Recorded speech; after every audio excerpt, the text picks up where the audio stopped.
ഒരാൾ ഒരിക്കലും തിരുത്താൻ സാധിക്കാത്ത ഒരു തെറ്റ് ചെയ്യുന്നു. ചെയ്ത തെറ്റിനെ മറയ്ക്കാൻ അയാൾ എത്രയൊക്കെ ശ്രമിച്ചാലും ചെറിയൊരു സൂചനയെങ്കിലും വിട്ടുപോയേക്കാം. അതിൻ്റെ ചുവട് പിടിച്ച് ആരെങ്കിലുമൊക്കെ അന്വേഷണങ്ങൾ നടത്തിയേക്കാം.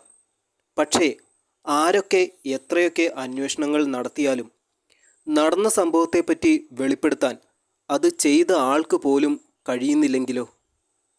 കിഷ്കിന്ധാകാന്ഡം.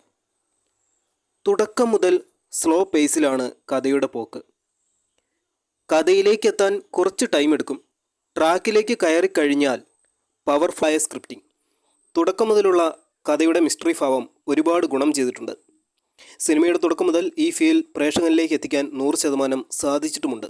അതിന് നീതി പുലർത്തുന്ന ലൊക്കേഷൻ, ഒരു വനപ്രദേശവും അതിന് നടുക്കുള്ള ഒരു വീടും, കൂടാതെ കഥയുടെ ഭാഗമായി മാറുന്ന വാനരന്മാരും, ക്യാമറ വർക്ക്സും എടുത്തു പറയേണ്ടതാണ്.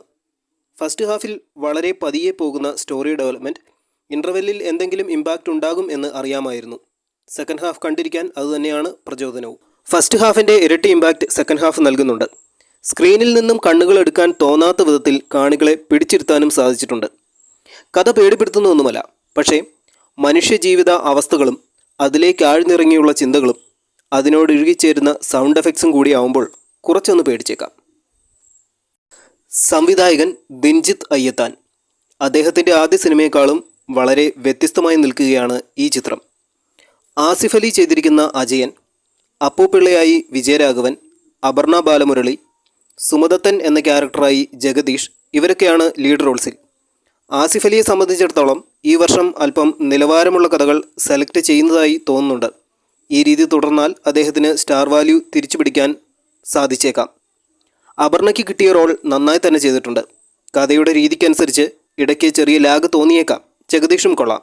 എടുത്തു പറയേണ്ടത് വിജയരാഘവൻ്റെ പെർഫോമൻസ് തന്നെയാണ്. 70 വയസ്സുകാരനായി അദ്ദേഹം സ്ക്രീനിൽ വിസ്മയിപ്പിച്ചിരിക്കുകയാണ്. ഈ അടുത്ത് ഇത്രയും ഡെപ്തുള്ള ഒരു ക്യാരക്ടർ മലയാളത്തിൽ വേറെ ഉണ്ടായിട്ടില്ലെന്ന് തന്നെ പറയാം. ഇവരുടെ എല്ലാം ലൈഫ് ഇഴകെട്ടി ചേർത്താണ് കഥയുടെ പോക്ക്.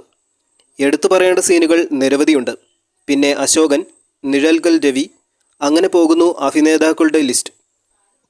എന്തായാലും ഓണം റിലീസുകളിൽ വളരെ നല്ലൊരു ചിത്രം തന്നെയാണിത്. ഫാമിലിയായി കാണാം. തീർച്ചയായും നിങ്ങളെ നിരാശപ്പെടുത്തില്ല.